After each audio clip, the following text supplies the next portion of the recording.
Hi, I'm going to show you some of my favorite current decks today, and I noticed when I was putting this little video together that the decks had such an interesting balance. One of them is kind of new, one is very old, one has a lot of masculine energy, and one has a lot of feminine energy.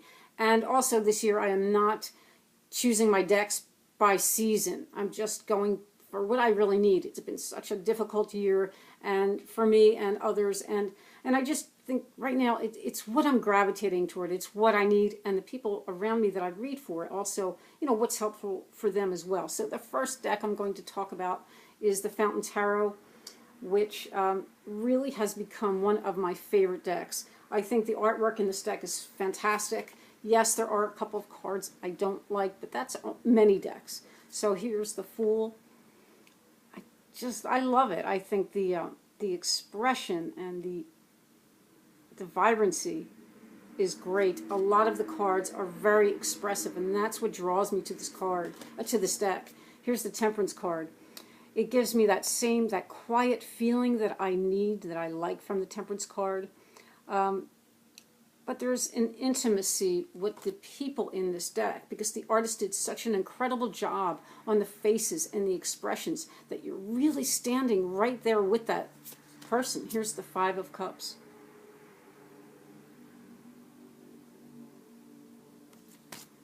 The Moon.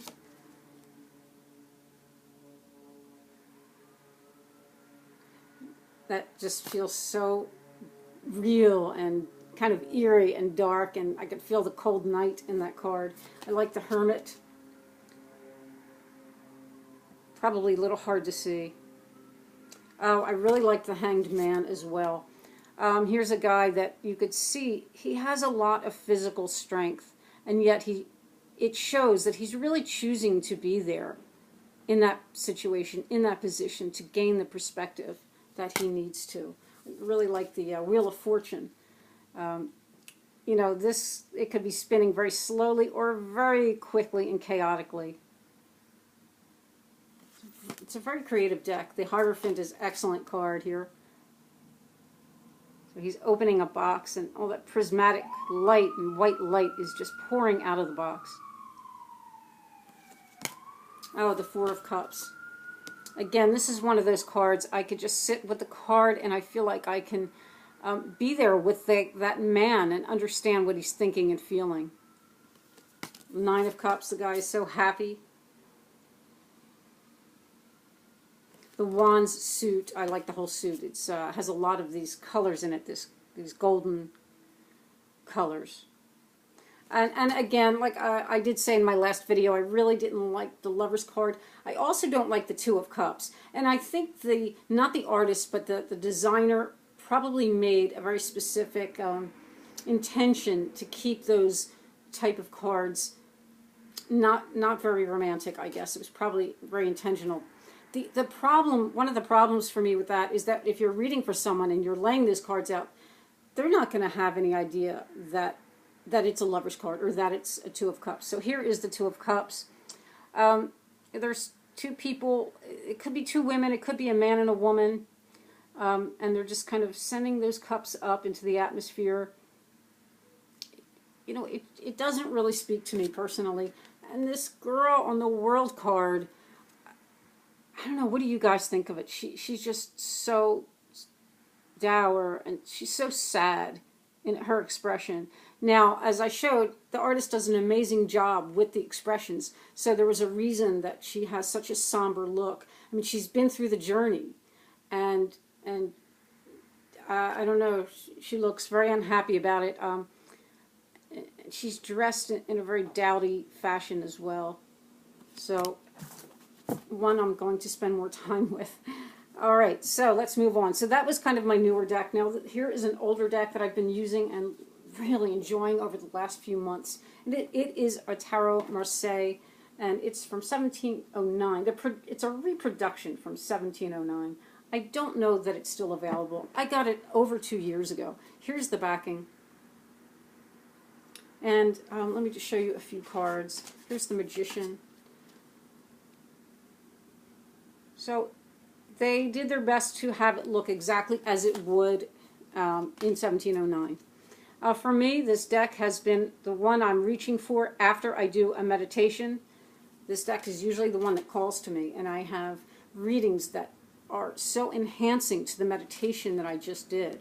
So it's been very meaningful and deeply meaningful to me, and has really connected me with this style of deck, which prior, I really didn't use the Marseille very much, but that's changed now. And I've really come to love the Marseille.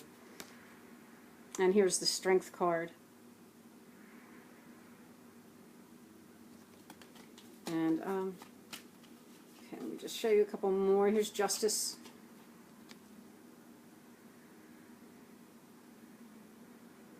I like that rich coloring. I really do. Here's, what is this? The Seven of Swords. And Seven of Pentacles. And let me just show you a Cups, and we'll move on. Everything is the Seven. Here's Seven of Cups. Okay, so the next deck has a very masculine feel, and it is the Legacy of the Divine by Ciro Marchetti, and I've had it for a while, but it's only recently that, again, the last few months that I pulled it out, and I'm working with it a lot. I like the energy of the deck. I don't love every card, no, but it has that masculine energy. It feels secure and good to me, for me to work with this right now. Here's the Hermit. Readings are so clear for me in this deck. Here's the Four of Swords. The artist he did a lot to make sure that there are plenty of little things to go on in the back, symbols and colors that, really bring your mind to maybe some different ideas that will enhance the reading. The Queens are gorgeous in this deck. Here's the Queen of Wands. Strength card. And it is a strong deck, in my opinion. There's the Devil.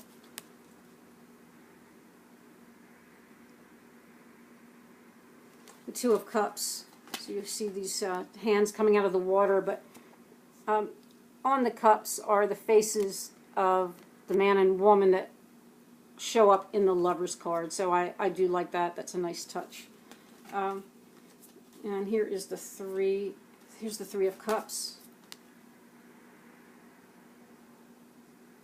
And I like the Ten of Coins.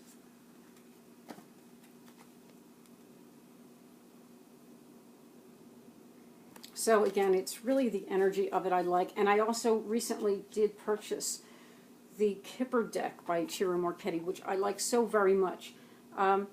Norse Pagan Tarot Witch did a really nice video showing the changes from the original self-published to the U.S. Games version, which is what I have, the mass market.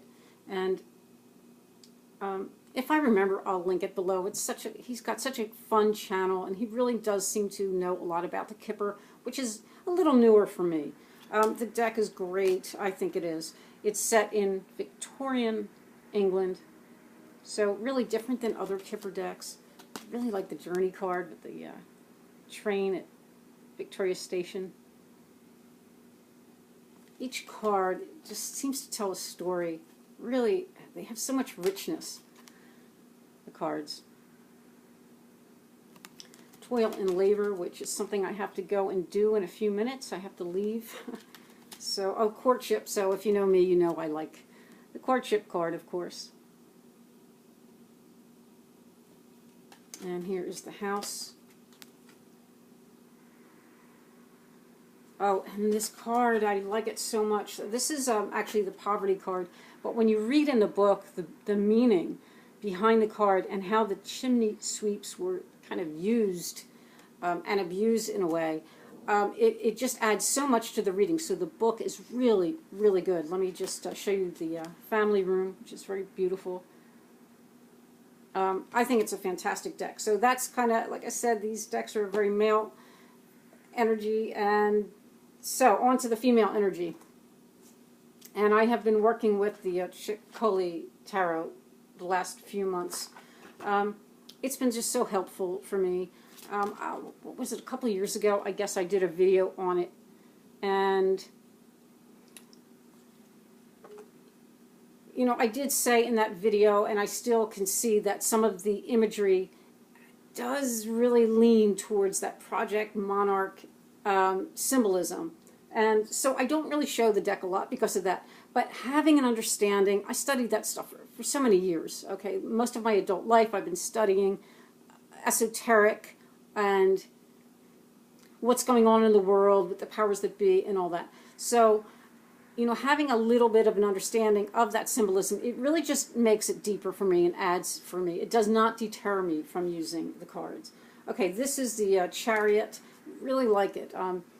Because it has a mothering quality. It is very different than other Chariot cards, but keep in mind that the Chariot is ruled by Cancer. Cancer is ruled by the moon, so it does bring in some mother energy. I like it a lot here. I like this card. This is the 4 of Coins. And so here she is in the castle up top, okay, and then we see below there is the other half of the castle pointing towards the ground.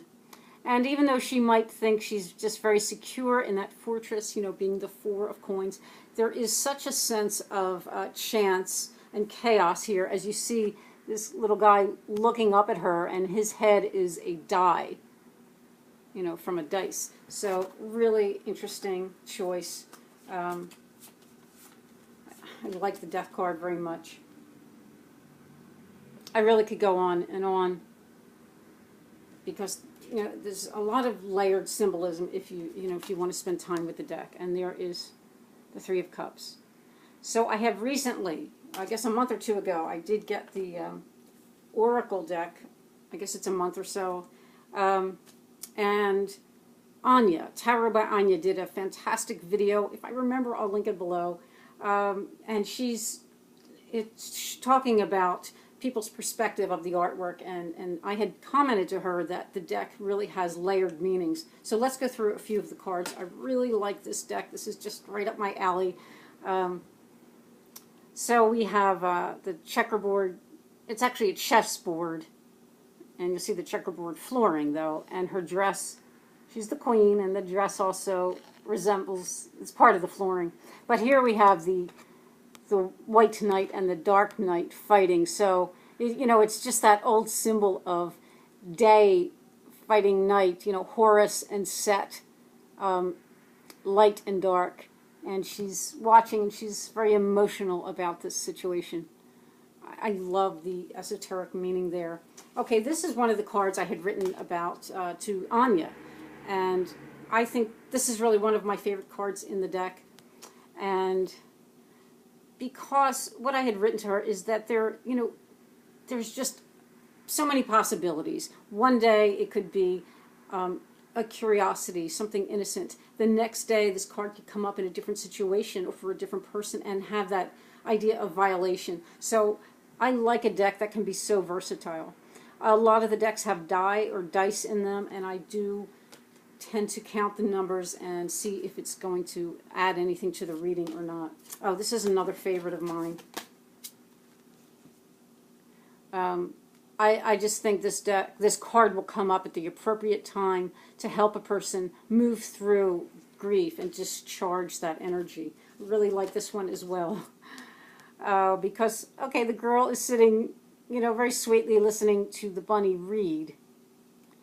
But I don't know. There's something, is she really taking it in, or is she thinking, I don't believe a word of it? It's really kind of interesting. Again, there's a die in that one. So I like also that they added a card that has to do with health. You'll see that she is administering a remedy to the bunny there who seems to be sick. So I do think it's a great deck. All of these decks I showed are just having a lot of meaning for me right now. And so what decks are you working with? I'd love to know. And I'll see you soon. Bye.